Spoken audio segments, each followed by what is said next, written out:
Tá E escutando? aí? Sim. Você tá me ouvindo também? Tô, tô ouvindo. Maravilha. Deixa eu colocar o telefone aqui. Tá. Tá bem. Eu não sei. Sim, o seu vídeo tá dando uma travadinha, mas acho que agora melhorou. Melhorou? Melhorou. Deixa eu só aumentar o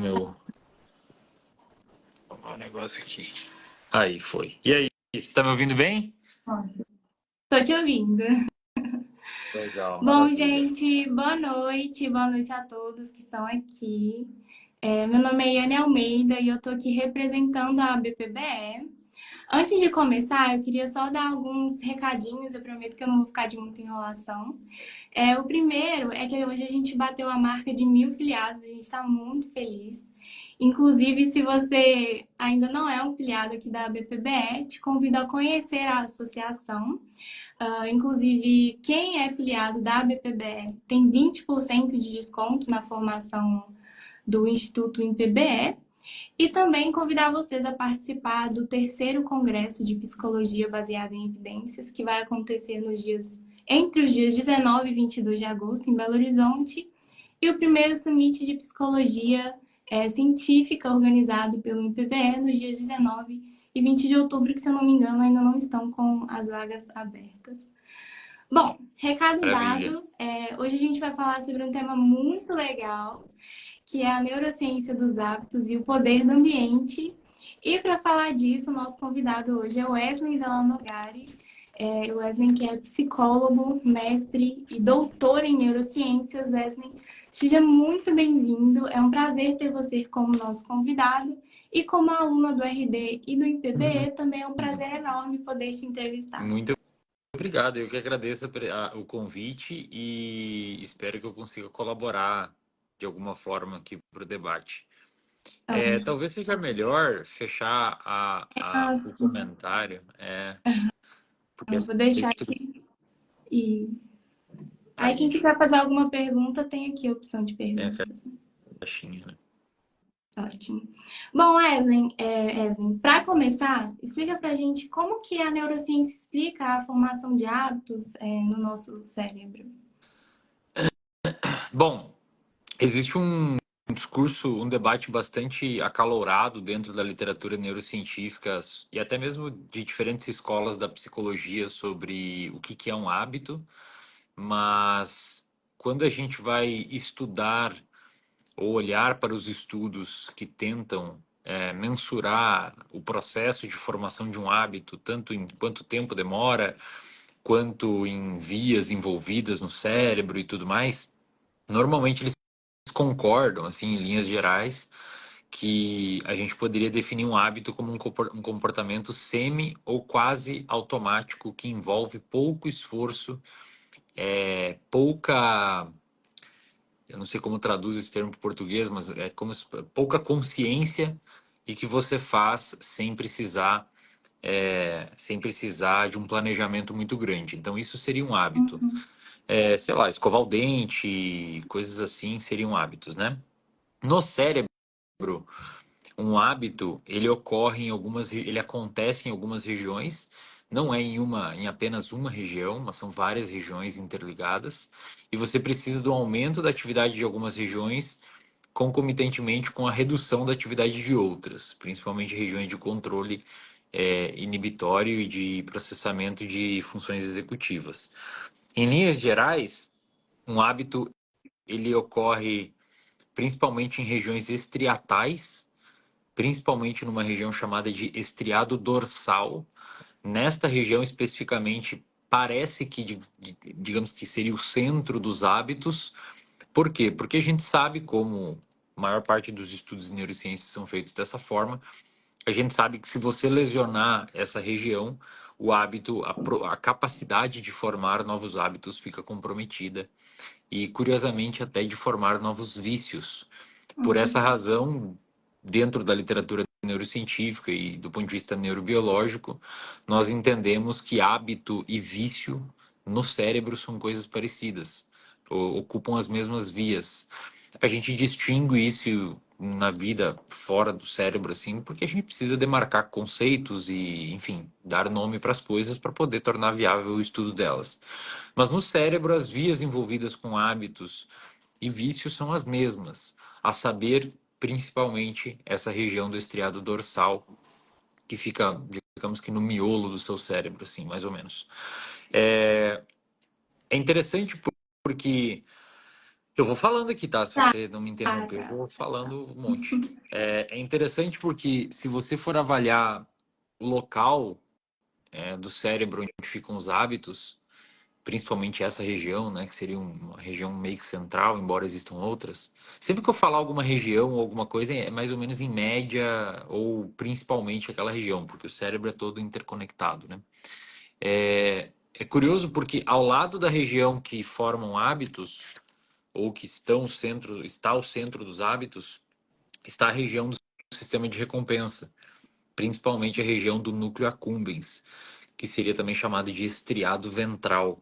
Então, o estriado mesmo, ele se divide em duas grandes partes, estriado ventral e estriado dorsal, sendo que o estriado dorsal seria uma região dos hábitos e o estriado ventral seria a região da recompensa. Por que é interessante saber isso? Porque isso faz todo sentido do ponto de vista comportamental e funcional. Afinal de contas, quando a gente for olhar para os vícios, por exemplo, é, o vício geralmente ocorre, ou seja, o vício seria como se fosse um hábito ruim, um hábito maligno, ele ocorre muito mais facilmente com substâncias ou comportamentos hiperprazerosos. Então faz sentido que seja mais ou menos na mesma região que haja ali uma sobreposição de circuitos. Ao mesmo tempo, hábitos que a gente tenta consolidar, eles são, digamos que, muito mais facilmente consolidados quando tem algum tipo de reforço muito grande. Uhum. Então, até tem alguns estudos na literatura que tentaram fazer no mundo real, digamos assim, a classificação e quanto tempo demora para criar diferentes hábitos.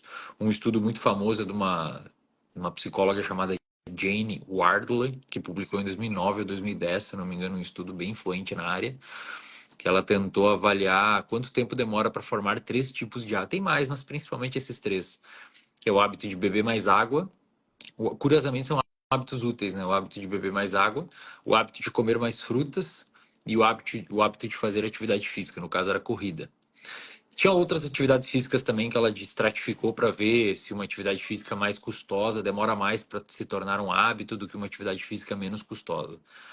E o que ela percebeu? Ela percebeu primeiro que o processo de formação de um hábito, e aí ela conseguiu fazer um rastreamento desse processo por meio de questionários validados, e se entenderia como um hábito quando a pessoa, minha gata tá aqui, peraí. Quando a pessoa, ela conseguia executar aquele comportamento com 95% ou mais de automaticidade, e aí esses questionários conseguiam rastrear isso, ela percebeu primeiro que um hábito demorava numa população de 100 pessoas, em média, demoravam de 18 a 256 dias para se formar. A média ali de 66 dias, mas é uma média que não diz muita coisa, né? Algumas pessoas formavam um hábito em 18 dias, outras pessoas formavam um hábito em 256 dias. E aí ela percebeu algumas coisas interessantes. Por exemplo, hábitos mais simples, como beber água. Por que mais simples? Porque você pode simplesmente deixar uma garrafa d'água próxima a você. Beber água não é uma coisa custosa. Beber água é altamente reforçador. Enfim, é fácil acesso. Você não precisa parar de fazer uma coisa para fazer isso, só deixar ali no seu lado. Envolve pouco esforço. Então ela percebeu que hábitos simples como por exemplo beber água, automatizavam muito mais fácil do que hábitos complexos, como por exemplo ir à academia ou fazer uma sessão de corrida, tá? Então, primeiro achado interessante desse estudo foi que você vai, sempre que alguém falar assim, quanto tempo demora para formar um hábito ou quão difícil é formar um hábito, a pessoa tem que perguntar que hábito, né?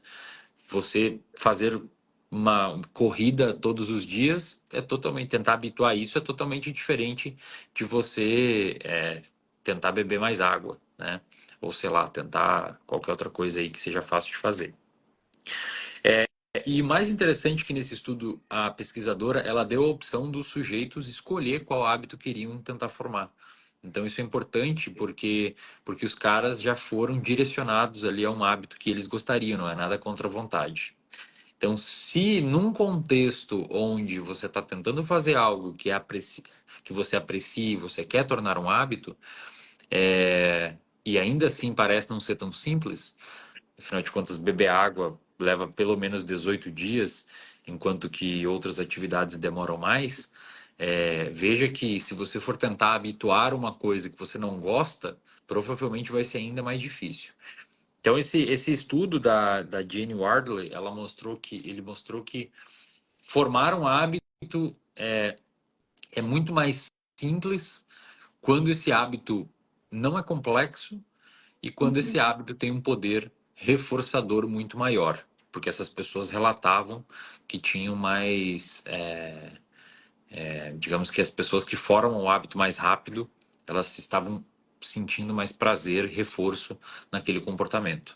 Então, no cérebro isso faz sentido. Afinal de contas, se o sistema de recompensa está próximo do estriado ventral, do estriado dorsal, que é a região dos hábitos, é curioso porque parece que quando você vai estimulando, e aí são estudos hipotéticos baseados em modelos, mas parece que quando você vai estimulando o sistema de recompensa, essa circuitaria ela consegue migrar via neuroplasticidade, que é a mudança estrutural do cérebro frente à experiência, para o estriado dorsal, automatizando aquela coisa que já era recompensadora para você. É quase como se fosse uma migração anatômica mesmo, Uhum. de circuito.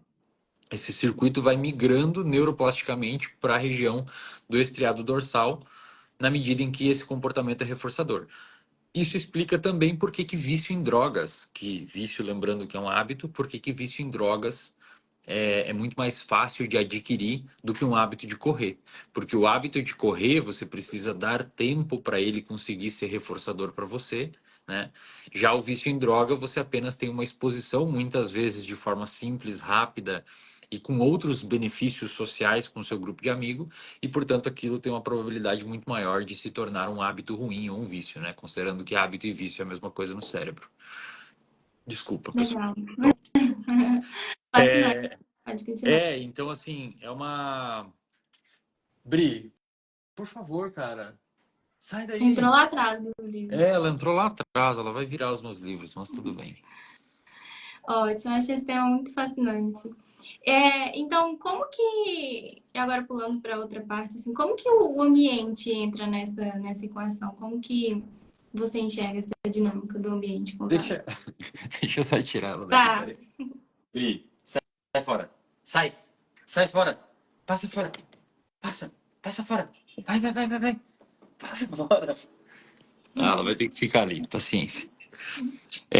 Bom, então assim, considerando, né, que, que assim, considerando que a parte de reforço é importante para a formação do hábito, obviamente, quanto mais esse comportamento for recompensador para o sujeito, maior é a probabilidade desse comportamento virar um hábito. hum, E aí existem algumas vertentes na psicologia, principalmente a vertente behaviorista e da análise do comportamento, mas isso também poderia ser explicado por outras correntes, que diz e preconiza, e tem vários experimentos mostrando isso, e vários estudos em neurociência também são capazes de demonstrar como e por onde isso ocorre no cérebro, que o contexto no qual você foi exposto e o contexto no qual você está exposto conseguem influenciar de forma bastante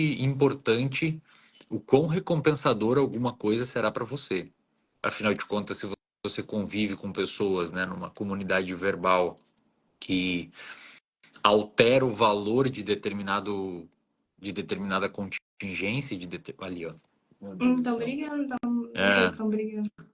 sei lá. que Brincando, acho. altera, que altera o quanto uma coisa é valiosa. Se você tem amigos, se você tem pessoas próximas a você que ficam falando que usar droga é bom, que fumar cigarro é legal, que fazer determinadas coisas é legal, e pior, ficam falando que o inverso não é legal.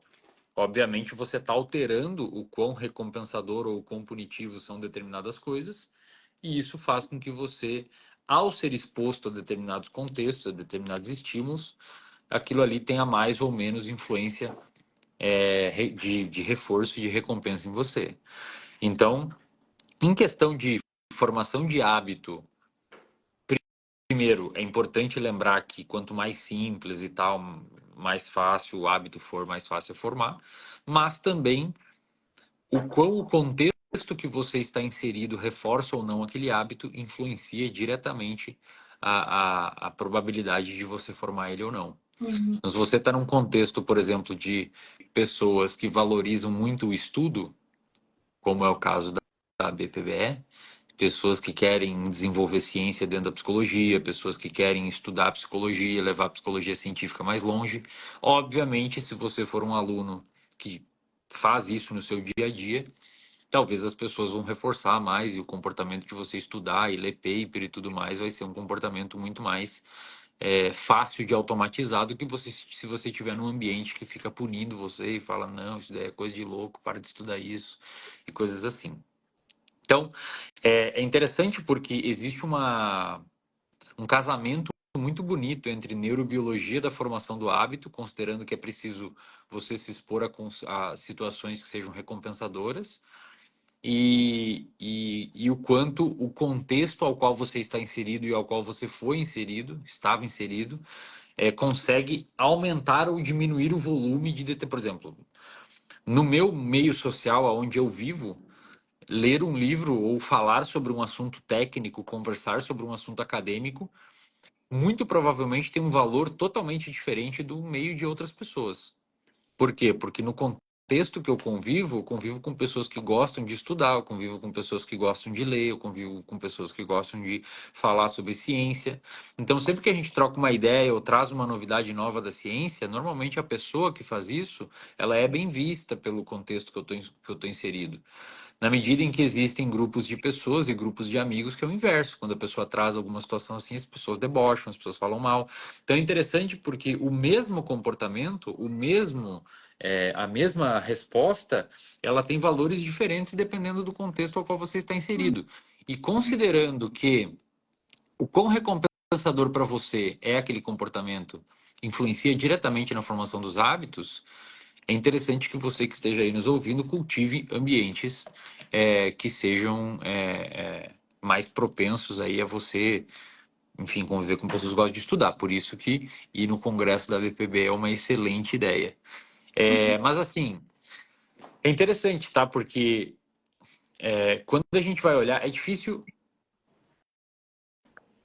a gente conseguir em humanos ter a certeza absoluta de como que acontece a formação de um hábito no cérebro, por razões bastante óbvias. A gente não consegue abrir a cabeça de um ser humano e medir ali com eletrofisiologia ou coisas assim o que está acontecendo no cérebro dele. A gente consegue algumas medidas indiretas com ressonância magnética funcional, com EEG, né, com eletroencefalograma, ou mesmo com algumas outras alternativas que têm sido propostas recentemente, como modelagem computacional e coisas assim.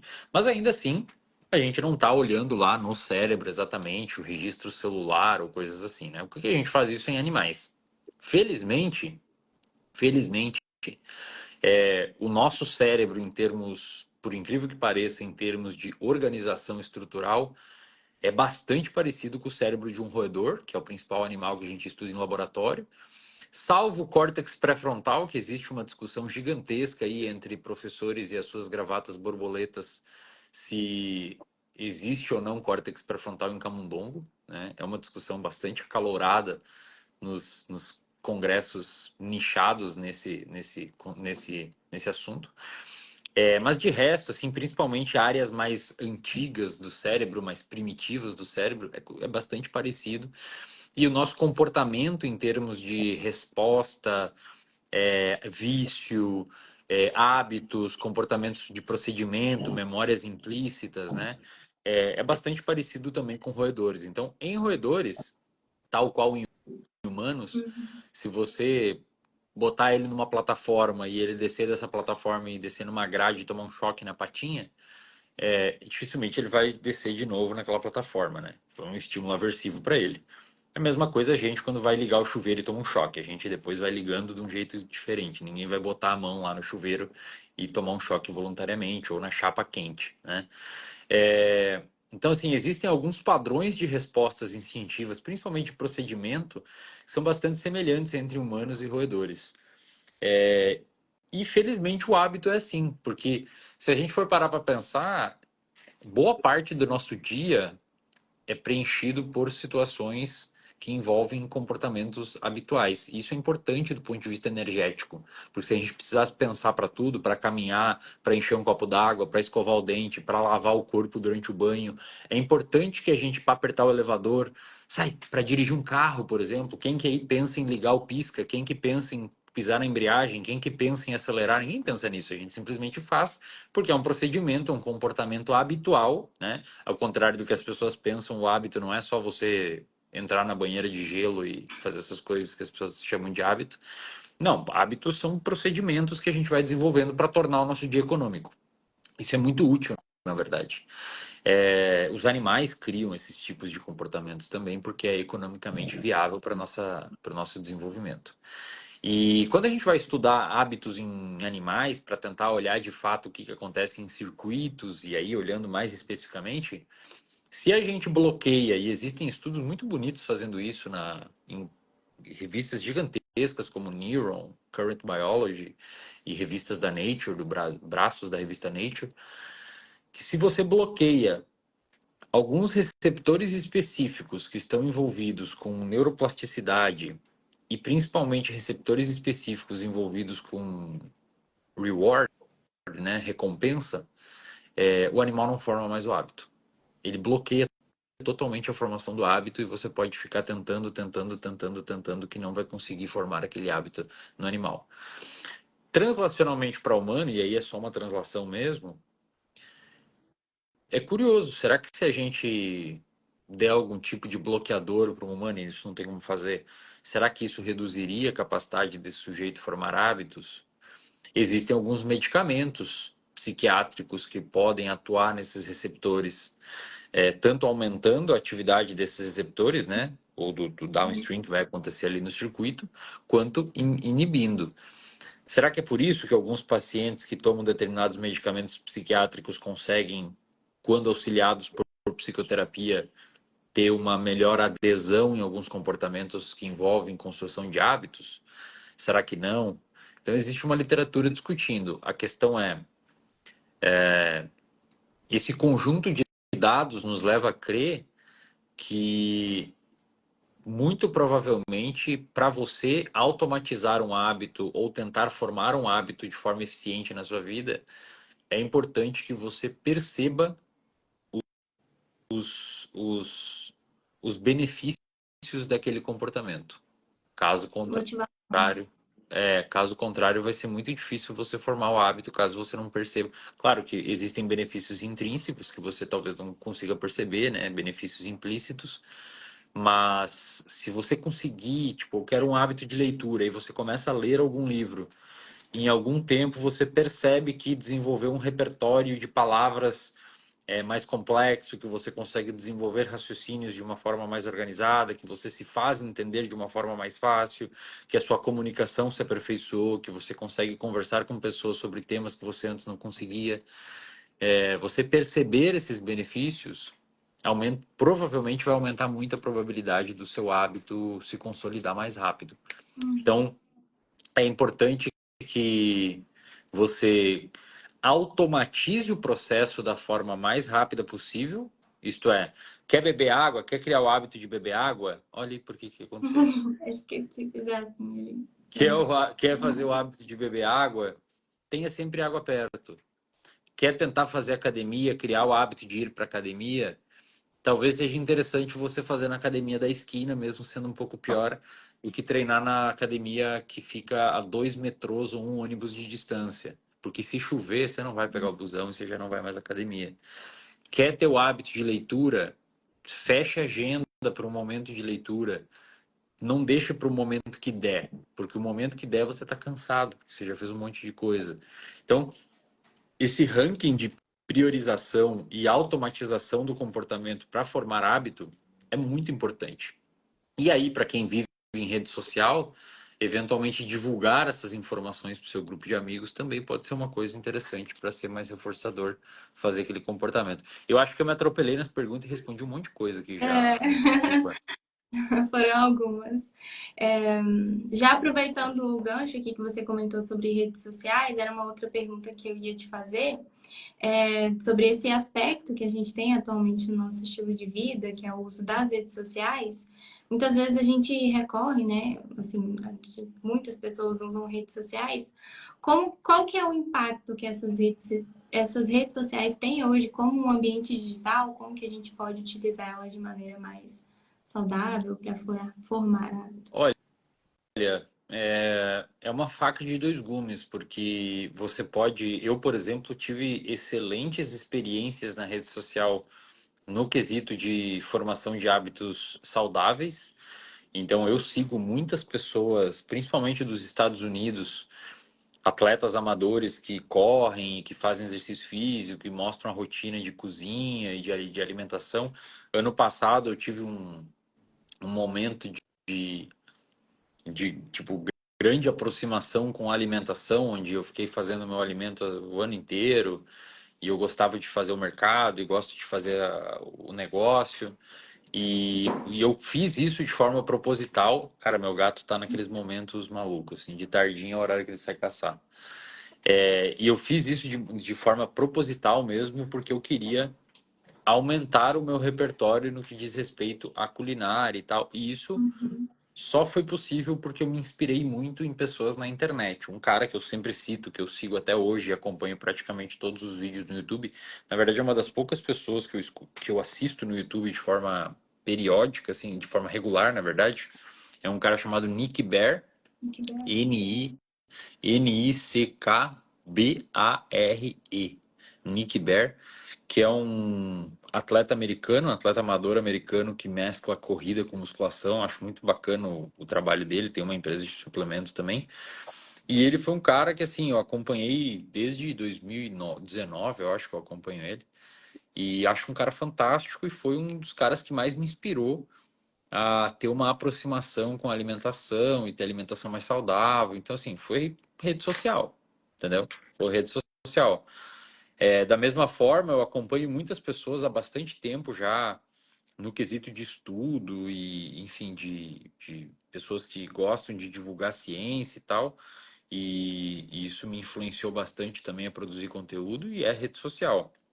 Agora, existe o outro lado da coisa, né? Tanto em termos de pessoas que você pode acompanhar aqui dentro da rede social, que pode ser um problema para você, né? Porque o algoritmo do Instagram, ele tem e assim como de qualquer outra plataforma, ele vai te mostrando aquilo que você gosta de ver. Então você vai passando o Reels ali, ele te mostra algumas opções aleatórias. É quase como se fosse o mecanismo de seleção natural. Ele vai te mostrando algumas respostas aleatórias, até que ele parou e ficou naquele Reels ali assistindo. Você está passando uma informação para o algoritmo do Instagram que você gostou daquele conteúdo. Ele não, sei lá, tá passando assim e vê gatos. Né? O meu Reels é Uhum. cheio de gatos. Ele não vai te mandar só gatos para sempre. Porque se isso acontecer, vai ficar um porre, né? A rede social. Mas ele vai aumentar a chance de você receber vídeos de gatos, né? É engraçado porque o jeito que o Reels é formatado aqui na plataforma, parece que o que está embaixo e que você vai arrastar para cima, ele já está determinado, já está pronto, né? Mas na verdade não, na verdade ele faz um cálculo a todo momento e o que vem depois é baseado naquela resposta que você emitiu antes. Então o seu Reels vai mostrar várias coisas, algumas ele vai perceber que você ficou mais tempo e ele vai ter uma tendência de mostrar mais para você aquelas coisas que você gosta mais. Embora eventualmente ele te mostre uma coisa nada a ver, tipo um campeonato de moto, sei lá, motocross, alguma coisa assim. Mas ele vai ver que você passou rápido, beleza. Ou não, ou você assistiu. E aí começa a mostrar gato e moto, e aí mostra outra coisa. E assim ele vai formulando o que você está recebendo de conteúdo na internet. Então, isso por si só pode ser um problema, caso você seja uma pessoa que nutre conteúdos aversivos, polêmicos, tóxicos, conteúdos maldosos e tudo mais. Então, você está criando uma extensão do seu dia a dia que é permeada por conteúdos ruins, nesse sentido, né? Emotivamente ruins. E o segundo ponto que pode ser um problema também. Então, isso é um problema por si. O segundo ponto que é um problema é que o nosso cérebro não é muito preparado para interagir com esse tipo de mecanismo de recompensa. Então, hoje a gente tem, baseado em estudos aí, duas grandes explicações do porquê que a gente fica horas e horas aqui dentro da internet. A primeira explicação é a explicação que a gente deu no início da live sobre o processo de formação de um hábito ou de um vício. Isso aqui envolve mecanismos de recompensa nítidos. Afinal de contas, ele tem tudo que o nosso sistema de recompensa gosta, que é uma recompensa intermitente. Se você recebesse sempre gatos, ou sempre só coisa que você gosta, não seria tão legal. E isso é neurocientificamente comprovado. Se você pega um macaquinho e coloca lá um eletrodo no núcleo accumbens do macaquinho, e você bota um botãozinho para ele apertar, e ele aperta, e 100% das vezes que ele apertar esse botão, vai receber uma recompensa, com o tempo, o nível dopaminérgico, de atividade dopaminérgica desse animal cai. É como você ir a um cassino e você, sempre que você aperta a roleta, você ganha algumas moedas. Toda vez. Isso não é tão interessante para o nosso cérebro. Nosso cérebro gosta de recompensas intermitentes. Uhum. Isto é, se você pega esse mesmo animal, esse macaquinho, que está com eletrodos no núcleo de recompensa dele, e agora você pega a chance dele receber uma recompensa e joga para 50% das vezes que ele apertar a alavanca, o nível de dopamina no cérebro dele explode. Por quê? Porque talvez eu aperte essa alavanca e ganhe uma recompensa. E o nosso cérebro adora o talvez. Ele ama o talvez. Se você pega esse mesmo macaquinho e joga para 75% a chance de. Já reduz o nível de dopamina, porque 75% é uma certeza maior do que 50%. Entendeu? E se Uhum. você joga para 25%, também reduz o nível de dopamina, porque é quase certo que você não vai receber. Parece que quando realmente está no maior grau de imprevisibilidade possível do animal, aumenta. E, obviamente, o Reels é assim. O Reels é sempre um eterno talvez. Talvez eu jogue para cima e talvez eu jogue para cima. Você não pensa isso, mas o seu cérebro está processando isso. Então talvez eu jogue para cima e vai vir coisa mais legal e coisa mais legal. E tem pessoas que passam 4, 5, 8 horas navegando aqui na internet, perdendo um tempo enorme. Então não só pode ser prejudicado pelo conteúdo envolvido, como também pode ser prejudicado pela perda de tempo. Além desse mecanismo de vício, eu comentei que haviam dois, o Reels ele pode fazer com que a gente fique preso aqui, tem alguns estudos preliminares mostrando isso, por meio de mecanismos dissociativos. Mecanismos de dissociação ativa parecem ser importantes na nossa história evolutiva. É meio que acontece quando a gente está muito estressado e quer dirigir, quer tocar um instrumento musical, quer assistir um filme. É um momento que você entra num flow e ignora tudo que tem em volta e muitas vezes nem lembra o que fez, né? Mas isso desestressa você, reduz o seu nível de estresse. Isso é importante, tá? O problema é que aqui isso se mistura com os mecanismos de vício e aí surge, né, aquela pessoa que fica 20 minutos rodando Reels, você pergunta para ela, o que que você viu nesses 20 minutos? Me dê 3 exemplos de Reels que você viu. A pessoa não lembra, Uhum. porque ela estava no mecanismo dissociativo. Então isso daqui é um problemão assim para a formação de hábitos, porque você tem literalmente na sua mão um digamos que um objeto, uma tecnologia altamente recompensadora e que está disputando o quanto de esforço você vai deslocar para formar ou não outros hábitos. Então tem pessoas que têm mais dificuldade para fazer exercício físico ou para, enfim, engajar em alguns processos que demandam mais energia, porque perdem muito tempo aqui ou ficam presas aqui dentro muito tempo e coisas assim. Quais, Feliz- quais Quais são as sugestões que você daria, assim, para alguém poder utilizar o ambiente digital de uma forma mais saudável? Eu, particularmente, faço três estratégias, vai. A primeira estratégia. Hoje em dia importa pouco quem você segue. Então não adianta muito mais falar para seguir pessoas que você quer conteúdo, porque o teu Reels, talvez a última coisa que apareça são pessoas que você segue. No YouTube tá da mesma forma, a tua página inicial do YouTube não aparece mais só os canais que você é inscrito, né? Então, seguir pessoas é ok, né? Tenta seguir pessoas que você admira o trabalho e acha que colabora de alguma forma. Mas o segredo hoje para você criar uma rede social que seja adaptativa para você, considerando a forma que o algoritmo trabalha, é utilizando de forma assim exagerada aqueles três pontinhos que fica sempre num cantinho do Reels e clicar em não me interessa. Eu faço muito isso. Volta e meia vem um monte de conteúdo inflamado, conteúdo meu que não é do meu escopo de interesse. Eu clico ali em não interessa, eu clico nos três pontinhos e boto não me interessa esse conteúdo. Aí você está informando o Instagram, a plataforma, que você não quer receber aquilo. Isso é uma forma de manipular aí o algoritmo e transformar a sua rede social em algo mais próximo do que você gosta. Eu faço bastante isso e dá bastante certo. Uma segunda forma que eu faço é limitando o tempo dentro do próprio Instagram. Você tem como ir lá numa ferramenta do Instagram. E isso foi uma briga gigantesca das plataformas, porque eles não queriam colocar. Mas você pode ir lá dentro do Instagram e clicar lá num botãozinho lá onde você pede para ele te avisar depois de X horas que você está passando aqui dentro. Eu coloco 3 horas, eu coloquei 3 horas, porque eu trabalho no Instagram, então eu tenho que responder caixinha, faço post, mas eu coloquei 3 horas. É difícil o dia que dá 3 horas, geralmente eu paro antes. Isso que eu trabalho com isso, né? Minhas empresas estão aqui dentro, tá tudo aqui dentro. Mas eu coloco 3 horas, você pode colocar tanto no Instagram quanto no próprio telefone, você pode ir lá em configurações e tal, ele te avisa quando você chegou num X tempo de uso de um aplicativo. Então é seguidor, usar o botãozinho do não me interessa e, e, e botar esse tempo, esse limite de tempo. Eu li um livro recentemente, que é esse livro aqui, ó, que chama A Geração Ansiedade, numa tradução livre.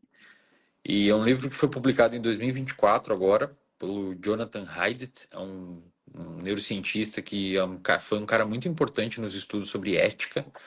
Ele tem um artigo com, sei lá, 12 mil citações falando sobre como que...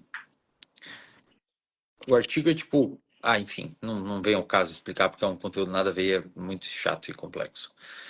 Mas ele é um cara muito importante nos estudos sobre ética e hoje ele está comprando a briga da internet e das redes sociais especificamente. Ele fez um levantamento muito interessante sobre redes sociais e saúde mental, onde ele produziu, sim, mais de tranquilamente 3.000 páginas de um Google Drive, onde ele resumiu, colocou todos os resumos de artigos científicos falando tanto de estudos observacionais, né, longitudinais e tal, quanto de estudos experimentais ou quase experimentais, onde ele sumarizou entre estudos que mostravam efeito negativo da rede social na saúde mental e estudos que não mostravam. Esse foi o core, né, o substrato que ele utilizou para escrever esse livro. E aí ele, enfim, ele chega na conclusão, a tese que ele defende é que as redes sociais fazem mal à saúde mental, considerando esse amontoado de dados. Mas assim que ele publicou o estudo, a revista Nature, tamanho ele tem, né? A revista Nature, sabendo que ele seria bastante lido, uma pesquisadora publicou na revista Nature uma carta falando ali que talvez ele tenha exagerado em algumas observações e tal. E aí ele foi lá e publicou outra carta falando que a pesquisadora estava errada por aí, e aí vira uma briga científica saudável, né? Uhum. Mas, de qualquer forma, o debate é sobre. Importante, tá? Pessoal que está ouvindo aí. O debate deles é sobre as redes sociais causam algum tipo de problema em saúde mental ou não. A associação, ninguém mais debate. A associação, todo mundo sabe que redes sociais está associado sim a problemas de saúde mental, principalmente em adolescentes. E aí eles chamam um período de grande, como é que eles chamam? Período de grande reconfiguração, alguma coisa assim, da infância e da adolescência, que é um período de 2011, de 2010 a 2015, que foi quando surgiram os telefones com bastante aplicativos. Ele não culpa ou não, sei lá, não fala que o problema é o telefone, né, as telas. Ele fala que o problema são os aplicativos que se tornaram gratuitos. No início eles não eram gratuitos, mas depois eles se tornaram gratuitos. E na medida em que se tornaram gratuitos, isso atraiu a atenção de muitos jovens aqui para dentro, fazendo com que exista um tempo exagerado aqui dentro da plataforma e principalmente com uma negligência por parte dos pais. E aí ele Uhum. levanta uma discussão muito pesada, assim, dizendo que os pais estão de uma forma bastante ignorante. Isso aí ele tá falando, tá, pessoal? Não é eu. Vai me xingar aí depois. Os pais estão fazendo. Ignorante não é de burro, é de ignorar os dados.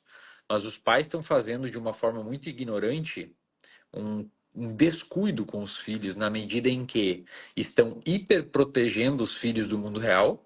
Então, não, você não pode fazer, tem que hiper proteger, não pode fazer isso, não pode fazer aquilo, mas estão deixando os filhos sem proteção alguma do mundo virtual, que segundo ele é muito mais perigoso. Então você está indo para os dois lados disfuncionais, né? Você está tirando uma proteção no mundo virtual que é para ele muito mais perigoso, e você está hiper protegendo no mundo real que na verdade você deveria deixar o seu filho passar alguns perrengues para aprender como é a vida. Então, assim, é uma discussão muito acalorada e tal, mas com certeza as redes sociais elas podem ser um problemão caso você não tenha estratégias de manejo e principalmente, né, se você for criança ou adolescente, que é uma época onde você se importa muito mais com a opinião dos pares e não tem as estruturas cerebrais bem formuladas para lidar com problemas emocionais e coisas assim, né? No adolescente, na neurociência, a gente costuma dizer que o sistema de recompensa meio que faz o papel do córtex pré-frontal. Então, o adolescente simplesmente tem como modulador das emoções o sistema que envolve emoções. Então é realmente uma bomba relógio. Por isso que na adolescência você tem uma probabilidade bem grande de tirar a própria vida, abrir transtornos psiquiátricos, tirar a vida de alguém e coisas assim, né? É uma época bem delicada assim em termos de comportamento. Legal. Depender se eu ficar aqui horas falando. E assim, uma outra questão que me surgiu enquanto você falava a respeito do estresse, especialmente numa sociedade assim como a nossa, que a gente está constantemente expostos a fontes de estresse, demandas profissionais, as nossas próprias expectativas, assim. Nesse contexto, como que o estresse entra nesse meio da criação de hábitos? Como que tem acontecido essa interação entre o estresse? Assim,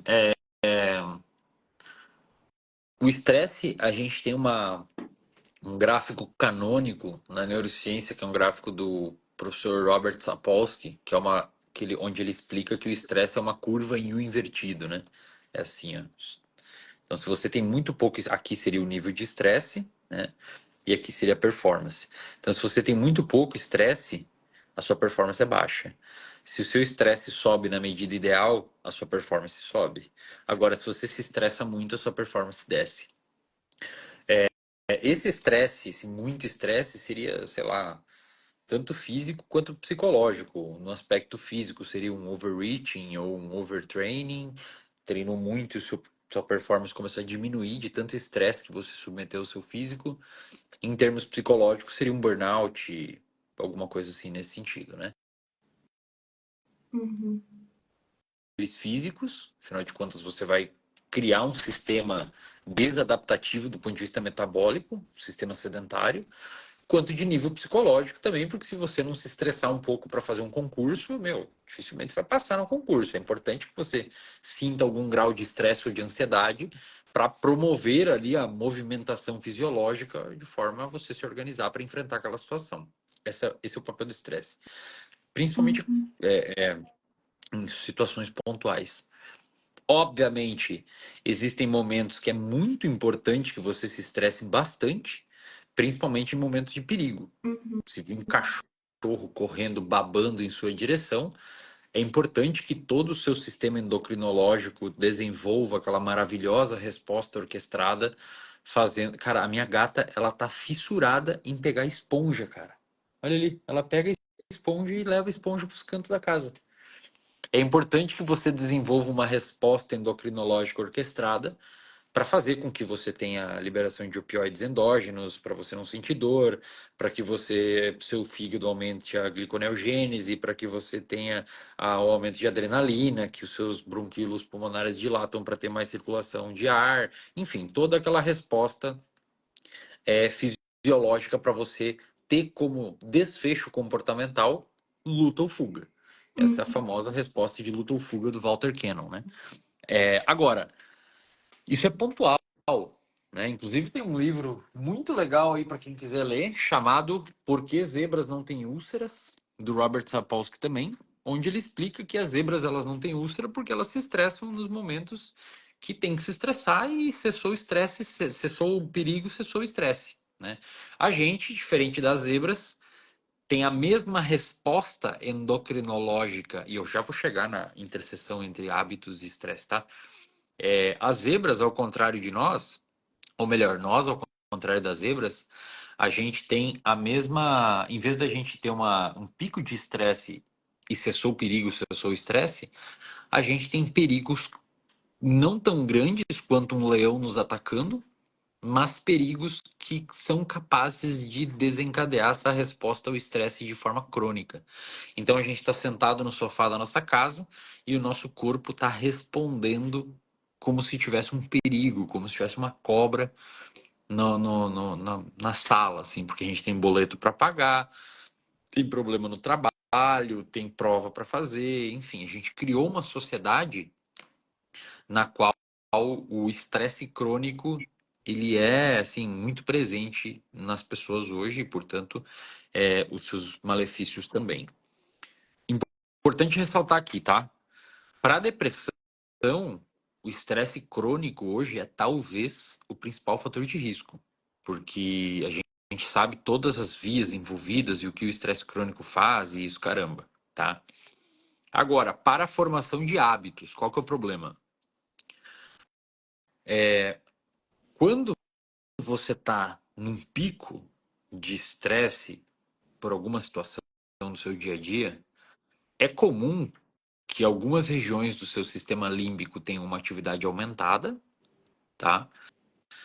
E, é, e existe uma atividade, como é que eu posso dizer? Uma atividade. Quando essas regiões do sistema límbico estão com atividade aumentada, é comum que elas inibam algumas regiões do córtex, da parte frontal do seu cérebro. Então, isso Uhum. gera, por si, digamos que assim, um cérebro muito mais propenso a ter impulsividade.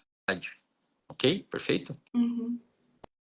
Quando o seu cérebro está propenso a ter impulsividade, é comum que você incline a sua resposta comportamental para comportamentos que funcionaram no passado. Tá perfeito?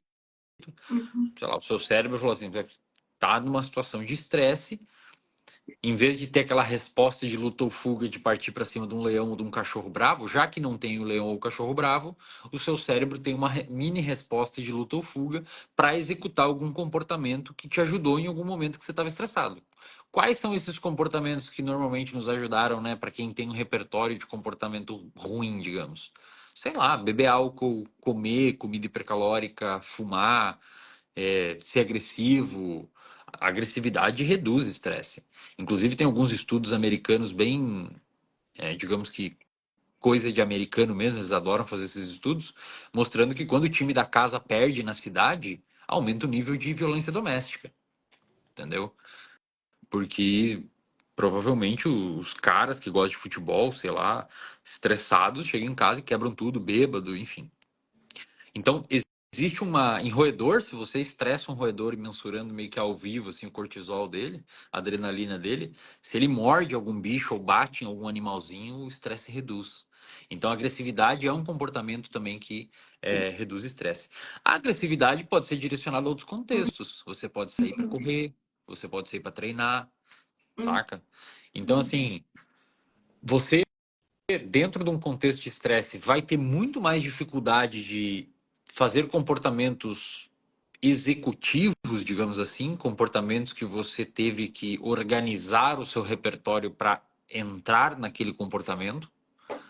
Sei lá, tô estressado aqui, tô muito estressado, vou. A não ser que você seja uma pessoa que gosta disso, mas dificilmente na média você vai ver uma pessoa chegou em casa cansada do trabalho, estressado porque teve um problemão com o chefe, não sei o que, bateu o carro no trânsito, e eu vou chegar em casa e vou fazer um. Vou cozinhar para desestressar. Só se a pessoa gosta de cozinhar.